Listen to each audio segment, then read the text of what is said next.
From the students of Penn State Meteorology, here is your Penn State Campus Weather Service forecast. Good Wednesday evening, Center County. I'm student meteorologist Christopher Tate here with your CNET forecast. We've had a very hard time breaking this cloud cover across central Pennsylvania today as we look out on our College Township time lapse.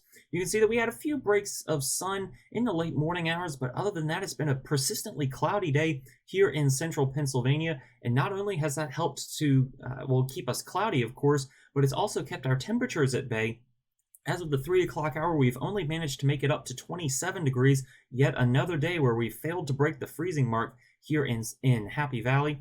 And one other thing of note, check out that dew point, just 10 degrees this afternoon. A full chapstick alert is in effect because the air is very dry down here at the surface.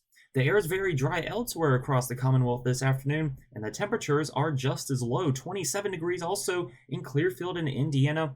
And as you push off to the Northwest Plateau, 24 in Bradford, 21 degrees in Erie. I wouldn't be surprised if there's a few areas up there that are locally in the teens even. Meanwhile, down in the Delaware Valley, Philadelphia managed to make it all the way to 36 degrees this afternoon.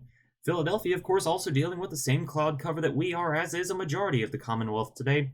Now, a lot of these snow showers that are showing up on radar, I don't think are actually reaching the ground because the air is so dry here at the surface. The snowflakes that are falling and being detected by the radar above the ground are evaporating and sublimating before they reach the ground, and so we never see them. They're just something that shows up on the radar.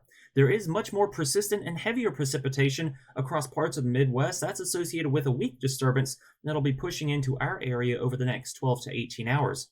In fact, the National Weather Service has issued winter weather advisories for all of the southern tier counties, and you can even see some winter storm warnings extending into Maryland.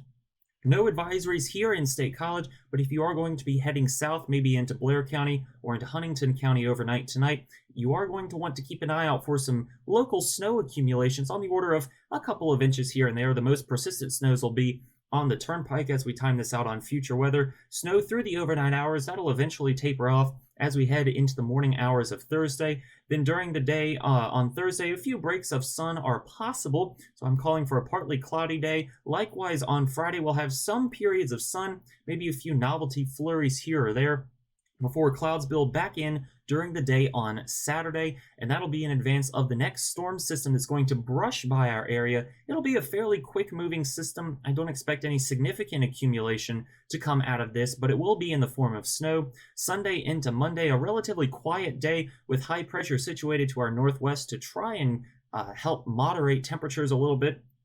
But it will introduce a different wind pattern, and that will help to drive down wind chills. Then Monday into Tuesday, another storm system will approach, and this one I'm going to keep a very close eye on because some computer models are indicating a very real possibility of mixed precipitation. This is the European model and has a majority of the Commonwealth, including State College, getting at least something of a mixed bag Tuesday into Wednesday. Stay tuned to us and we'll have the latest over the coming days. No mixed precip for us to worry about tonight though. 24 degrees with just some passing snow showers, more persistent snows south of Center County. Light northeasterly winds will keep wind chills in the upper teens to around 20 degrees. And then during the day tomorrow, a skosh warmer. I think we'll just be able to break the freezing mark here in Happy Valley under partly cloudy skies with a light northwesterly wind to keep wind chills in the upper 20s. Through the rest of the 7-day forecast period, a cooling trend Friday into Saturday as that storm system approaches from the south. Then check out Sunday night into Monday morning, just 5 degrees. That would be the coolest that we have been yet this season if that forecast verifies. Monday afternoon, wind chills could stay in the upper teens and maybe even some single digits on the higher elevations as winds will be out of the northwest and they will probably be fairly brisk. Tuesday, like I said, we're just watching to see how the computer models trend over the next couple of days and what unfolds with this system, so stay tuned to us and we'll have all the latest updates over the coming days. From the Penn State Campus Weather Service, I'm student meteorologist Christopher Tate. Have a great evening.